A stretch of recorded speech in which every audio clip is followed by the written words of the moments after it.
So I'm going to show you how to screen record on your brand new MacBook Neo. Now, this laptop comes with a built-in screen recorder, and to launch it, you want to press Command, Shift, and then 5, and then release, and then you're going to see this menu at the bottom here. Now, these ones with the dots in the bottom right corner are your screen recording settings. Okay, you can ignore these other ones because those are your screenshot settings. These are for screen recording.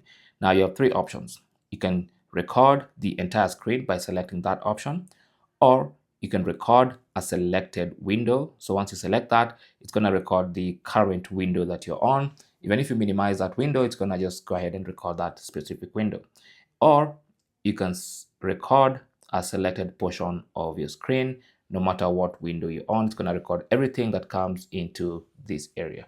So you can use your mouse to just hold, drag, and adjust the area. And then once you're happy with everything, just hit record. So once you choose whatever you want, and before you hit record, actually, there are a couple of options you can choose. So click on options.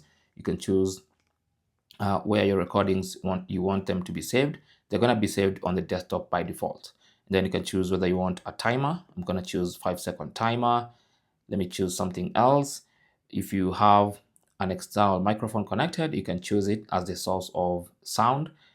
If you select none, then it means you're not going to get any sound in your screen recording. If you want to record your screen together with voice, select that as well.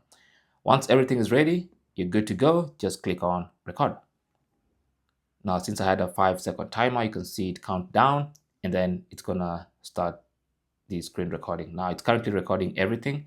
Once you're done with the screen recording, you just come to the top here and then click on stop. You saw that button here. Just go ahead and stop, and it's going to get saved to your desktop. There it is. Simple as that.